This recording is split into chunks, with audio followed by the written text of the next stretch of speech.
Hello my dudes, my name is Tiffany. Welcome back to my series, Internet Analysis, where I like to research and discuss things relevant to social issues and media. Today's video is about the rise of D'Angelo Wallace. I made a video about the rise of Makara tours a few weeks or months back, and in that video I mentioned that my videos are typically more critical, or I focus on the dark sides of things, but that occasionally I do like to make more positive videos and just talk about creators that I enjoy. You've probably seen this video, or maybe this video.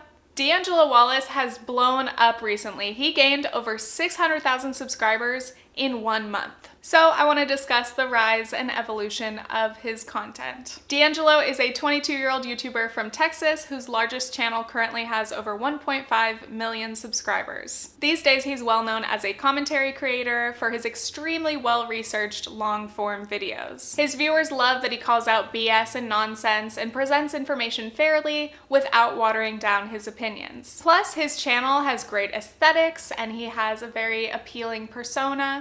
Viewers love his wonderfully smooth voice, his great sense of humor, his beauty, to be honest. I mean, read the comments on any of his pictures. But he doesn't need other people's validation. He is perfectly happy to compliment himself all the time. Today I want to talk about me. And let's be honest, these are stunning, they're iconic, like, you don't deserve to see these. You should have to pay. But it's charming and refreshing in a way because so many YouTubers tend to be more self-deprecating than self-loving, and his confidence is contagious. So in this video, we're gonna go through D'Angelo's history on YouTube and get into why he is so damn popular. By the way, D'Angelo is a friend of mine and I reached out to him to see if he could answer some questions for this video, and well, we ended up recording a 90-minute podcast. We talked about everything from film school to the Paul brothers, so if you're interested in listening to our conversation, you can check it out on the YouTube channel for my podcast, Previously Gifted, or you can listen on Spotify or wherever you get your podcasts. Let's go back in time to February 2018. This is the oldest public video on D'Angelo's oldest channel. Many of us know him for commentary, but OG viewers often say, "Remember when D'Angelo was an art channel?" He made digital art videos, but he also did art commentary, discussing trends and issues relevant to the YouTube art community. And even in these older videos, we see a lot of the familiar D'Angelo elements. Eye-catching thumbnails, intriguing titles. He often discussed scandals within the community. And even back then, he made a few videos about Shane Dawson and Tati. Foreshadowing? One of his most classic elements started in October 2018. He made videos that were exactly 10 minutes and 1 second long. Every upload on that channel from that point on was exactly 10:01 long, aside from 2 exceptions, but we're gonna talk a little bit more about the time limit in a second. So D'Angelo continued as an art channel until he took a 2-month break and switched to commentary, overnight, without ever addressing it directly. On July 21st, 2019, he posted his first ever purely commentary video. Being a super popular YouTuber and also an amazing person sure is tiring. I should probably get some rest, but if I do that, my social blade might suffer. What's more important, my social blade or my happiness? Well, if my happiness goes downhill, nobody's gonna notice because I always sound like this. But my social blade, that's public info. Okay, Google, wake me up at 2 p.m. Silly Google, I meant wake me up at 2 p.m. on the same day, not 2 p.m. 2 months in the future. Anyway, while I was gone, a lot of questionable things happened on the internet, and I'm going to talk about them all. I personally discovered D'Angelo's channel soon after that when he posted this video from August 2019. Brands are running drama channels, and it's a lot. So when I first saw a video from the drama channel Spill, I didn't even question anything. I just assumed this was a real person. Spoiler alert, no. So the big piece in all of this is that between the custom artwork, the captions for every single word, and the insane levels of research, Spill is somehow spending a lot longer on each video than most YouTubers, but managing to release several videos a week. Many of you may know this now, but D'Angelo was the first person to point out that channels like Spill and Brew were not individual content creators, but instead were run by corporations. Makes me wonder. You know, I've got a minute while I wait for a fresh pot to brew. So, let's explore a quick case that's out of this world. I'm scared. There was a lot that came after that. Spill made a response video, D'Angelo made a response video to that, And you may not personally care if your favorite drama channel is run by a corporation, but this was a very interesting situation. And most of all, D'Angelo's videos about it all were fascinating, creative, and well researched. And even with so much complex information, the videos were still 10 minutes and 1 second long. Anyway, looks like I've gotten 10 minutes of content out of this. I don't have a watch. So leave a like, tell me what you think, and subscribe if you haven't already. Thank you for watching, and a big thank you to my 130,000 subscribers. Okay, bye. Now let's talk about that 10-minute limit. I was very intrigued when I first noticed this because it's just so interesting, you know? We love an arbitrary commitment to a video length. Hello, David Dobrik. It's very impressive to be able to write, film, and edit your video down to a very strict limit, especially since it's self-inflicted. Now, okay, yes, D'Angelo has used his outro graphic to add a few seconds so he can get to that exact time limit, but his actual content in the video does usually get very close to the 10-minute mark. All I know is that in my time doing commentary, my videos have just gotten longer and longer. They started out maybe 12 minutes, 15, 20, and now I find it difficult to make anything under 25 minutes. So sticking to 10 is very impressive. In D'Angelo's 10-minute videos, he still successfully included all of the relevant, most important information, plus jokes. So I asked him about why he does this, and he answered it in the podcast, but here's a short clip. But I was telling my friends, like, wouldn't it be so funny if I just only uploaded 10-minute videos? Like, everyone knows I'm doing this for the money, but what if I just let them know this is legitimately just as much as I need for an ad break? And of course, that's the joke, but internally for me, it's not just the ad break at all. It's more so like, what can I put in 10 minutes? Can I talk about someone's entire channel in 10 minutes? Can I react to, for me, the highlight was reacting to a 5-hour and 30-minute documentary series in 10 minutes, and people still know what I'm talking about.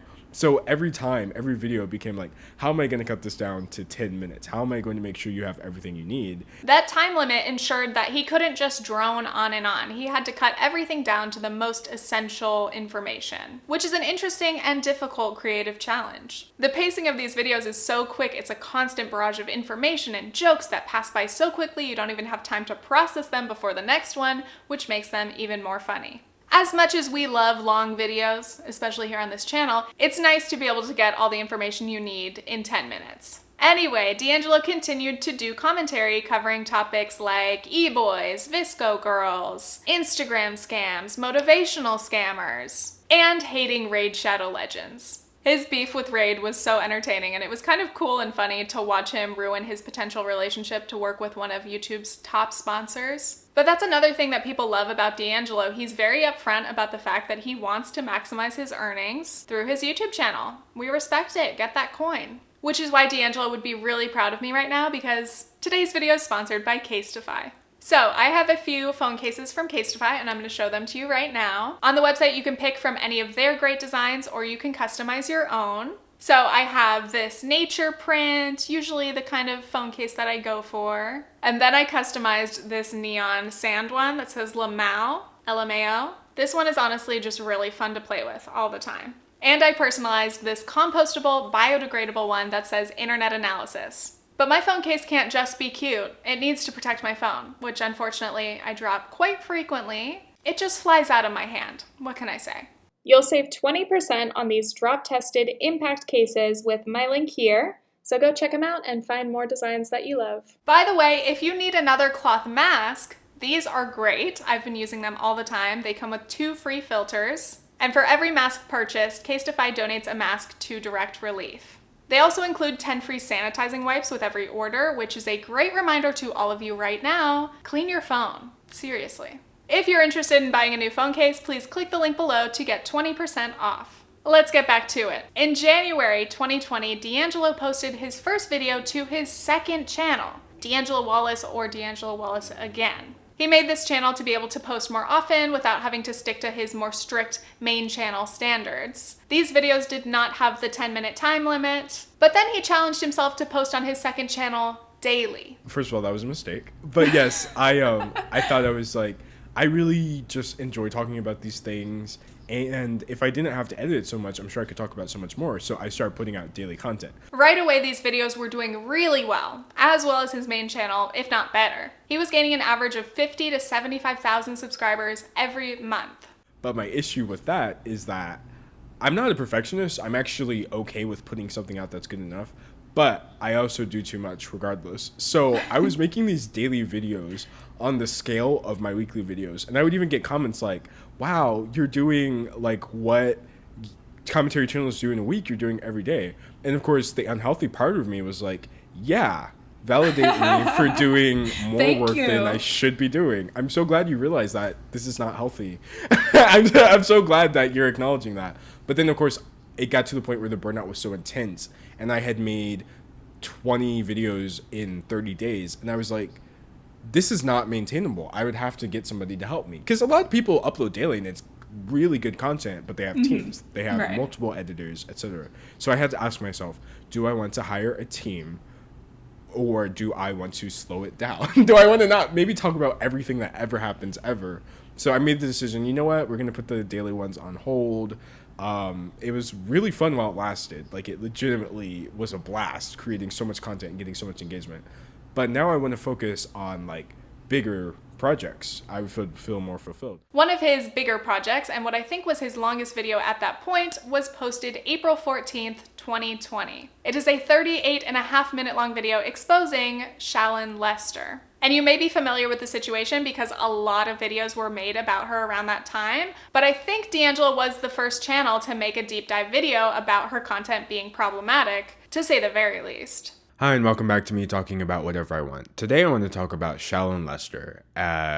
Not so much that I want to talk about her, but I definitely feel like I have to, just because what she's doing is inexcusable, and I think everybody should know this. If you haven't heard about the whole situation, I would recommend watching D'Angelo's video. So what I think what happened was, before the video was even up, he had tweeted about her, or making a video about her, and she blocked him. And then after that first video was posted, this became a major situation. Shallon told her fans that D'Angelo had doxed her, and that she had filed a report with the police. So then D'Angelo made another 40-minute video addressing all of these false claims. The person I'm going to be talking about today has dug themselves a hole and now seems determined to jump inside of it while simultaneously bringing me down with them. Now, these are really spineless and just sad ways to kind of cop out of having to provide evidence for the claims that you're making against me. But the saddest part is these reasons that you gave for not providing evidence actually prove that what you claimed happened did not occur. And these videos are really where we began to see D'Angelo in his true element. They're very similar to the videos about Jeffree, Shane, and Tati. We'll talk about those in a bit. Though you could classify these as drama videos or commentary about drama, it's clear that D'Angelo takes these claims very seriously. He doesn't find joy in exposing or canceling people. He doesn't seem excited to be involved in drama that's bringing in a lot of views. So I had asked my Instagram followers to tell me why they enjoy D'Angelo and his videos, so allow me to share some of the top responses. His videos are quality, they are very well researched, and he takes the time to find any receipts or proof to back up his claims whenever possible. He clearly puts in the effort to organize the video and create a cohesive timeline, literal timelines, and explain complicated events in the most straightforward way. Now, unlike his 10-minute videos, these are very long, but still his writing is efficient, and he includes as much detailed, relevant information as he can. Secondly, a lot of responses called D'Angelo unbiased. I think the concept of being an unbiased commentary channel is pretty difficult, if not impossible. It's hard to be perfectly balanced or fair or objective. A lot of bunny fingers in a row. But I get what they mean. D'Angelo didn't make a video about Shallon Lester because he had a personal vendetta against her. He wanted to call out a creator who was making really harmful, terrible content. I think what people mean by unbiased or objective is that he includes all of the relevant information, not just stuff that supports his argument. He tries to explain the whole situation instead of just selectively showing his side. And like, even if he's calling someone out, if they did something good that is relevant, he will mention that. He also creates some distance between his personal opinions and the facts. It's very important to be clear about what's your thought versus what is the truth. Or at least back up your opinions with evidence. Here's my argument, here's a screenshot to support that. And also I think in commentary or whatever, it's important to admit your bias if you have one. For example, I can say this video is extremely biased because I love D'Angelo as a creator and we're friends. Yes, I'm bragging. Anyway, most of these videos are just him explaining the timeline or the order and context of the events, rather than the majority of the video just being about his personal opinions. And that's why I think viewers overall get the sense that he's being as fair to the facts of the situation as he can possibly be. When it comes to discussing drama on YouTube, there are a lot of creators who don't care to take the time to research or fact check or be careful of how they frame their arguments. D'Angelo's videos don't feel like someone who's just trying to use other people's drama for quick content and clout. He genuinely cares and clearly puts in the time and effort to make high quality videos about the situation. So yes, he still talks about drama, but he does it in a respectful, thoughtful way. He's also not afraid to have unpopular or bold opinions. And again, he usually backs these up with his reasoning and/or evidence or proof. He's critical without being overly rude. You can call people out for their actions, not their appearance or other low blows. And he admits when he's been wrong or made mistakes. So let's continue. On May 31st, 2020, D'Angelo made a 41-minute long video about the Lana Del Rey situation. A lot of people had hot takes on this trending topic, and he could have easily thrown together a quick video reacting to the first statement, and then another video for each of the subsequent increasingly bad statements. Milk it for as many videos and views as possible. But again, he took the time to carefully dissect and explain everything. So for viewers who want to learn about the whole situation from a charismatic creator, this is an ideal video to watch. Hi, and welcome back to me talking about whatever I want. Today I want to talk about Lana Del Rey because she had a lot of statements about society, and as somebody who lives in this society, I have a lot to say about those statements. I'm a Lana Del Rey fan. I'm not here to cancel her. I've never canceled anyone on my channel before. So I'm going to be fully honest, when she came out with these recent statements that we're going to be going over today, I was a little bit surprised. Before I get into that, I just want to give my own opinion of her statement based off of just the statement. Even though it's long, she made six main points. That's not six fingers. She made 6 main points. So I'm going to go over those 6 points and kind of just give the pros and cons of what I think about each one, because she did have some good points. But as you're about to see, there's also some stuff in here that's just weird. Continuing on with our list of more factors that viewers love about D'Angelo, his great sense of humor. He has a very dry, sarcastic delivery, and though it's not his main intent to make his videos funny, he is very naturally funny, so it just comes through no matter what he's talking about. It's so easy to listen to him for 40 minutes, an hour, because of his smooth, calming voice. I'm incredibly jealous. His older videos were a little bit more monotone, again, I think for the sarcastic kind of delivery, but either way, it is just so relaxing. His videos are also aesthetically pleasing in every way. He is an artist. Remember when D'Angelo was an art channel? RIP. In his older videos, you'll see a lot more of that mood lighting, like purples and pinks. Lately, he's preferred a little bit more of a black and white setup, and his editing is just fantastic. Overall, it's very clean, crisp, and not distracting. So, continuing on, by June of 2020, D'Angelo's second channel had 375,000 subscribers, and his first channel had 424,000. At this time, he was taking a lot of time off of YouTube between uploads, and he hadn't posted to his first channel since May. Then, on July 4th, he posted his mega video about Jeffree Star. And this is all a lot. To recap, Tati posted her big Bye Sister video on May 10th, 2019 to expose James Charles. We've heard it all before. So much happened. A year later, on June 30th, 2020, Tati posts another 40-minute video, essentially saying that Shane Dawson and Jeffree Star tricked her into making that original video. I'm sure you know about it, and if not, just watch D'Angelo's video or any of the other million videos about the situation. Or you can live your life in peace without the weight of that information in your brain. Anyway, again, as people were making pretty quick reaction videos as soon as new information comes out, that's the thing about drama and commentary, by the way. It's like any kind of media or journalism. You want to jump on the story as soon as you can. You want to be the first person to talk about it, or at least talk about it as it's happening. But again, D'Angelo decided to take his time, sit back, and make this series of videos individually analyzing those 3 people involved in the situation. And he started with Jeffree. As of right now, that video has 5.7 million views. Absolutely amazing. On July 24th, D'Angelo posted the next video, the exact moment Shane Dawson's career ended, which now has over 12 million views. That video is 1 hour and 13 minutes long, and honestly, it is really hard to watch. D'Angelo goes through Shane's entire YouTube history in detail, including a lot of very troubling things that I honestly just can't mention because they're so demonetizable. Definitely pay attention to his content warnings if you do end up watching any of these videos. But again, in these videos, D'Angelo is not like happy to cover these really tough topics. Sometimes people in drama videos are like, I'm a messy bitch who lives for the drama, and like, we like that sometimes.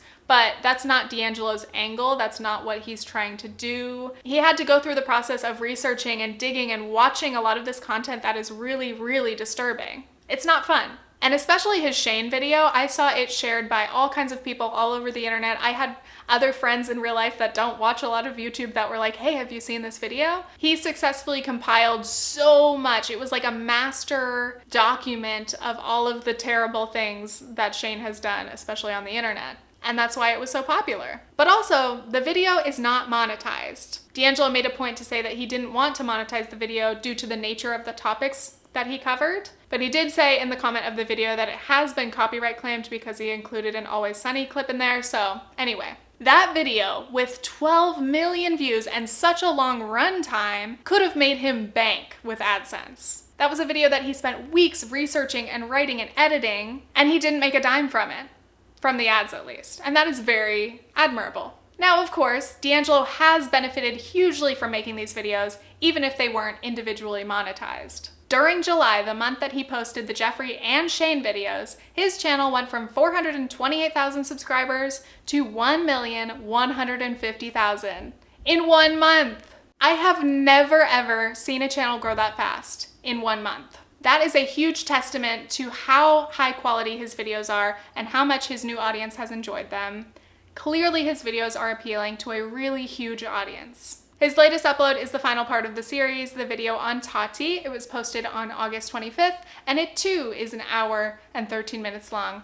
Weirdly specific, but okay. Anyway, it is just as high quality and well-researched as the others, as we have come to expect from D'Angelo. He has a really great part of that video where he discusses the ageism and sexism that was present in a lot of the discourse about Tati in the last 1.5 years of drama, and how that is wrong. And he admitted that he used to say things that played into those issues as well. Someone who can admit their mistakes and learn and grow, dare I say, we stan. Now, as of the time of filming this, D'Angelo's second channel has over 1.5 million subscribers and over 57 million total video views. Now let's talk about the main channel, second channel stuff, because if you haven't noticed, things get a little wonky. His second channel now has twice as many subscribers as his first channel. So essentially this new channel has taken over as his main channel, but he's still gonna post on his other channel, which was his first channel, but now he's calling it his second channel. You know, to be safe, just subscribe to both channels and you won't miss any great content. But wait, D'Angelo has one last channel. He has a podcast called Office Husband. He posted the first episode in June. The people loved it. He said, you know,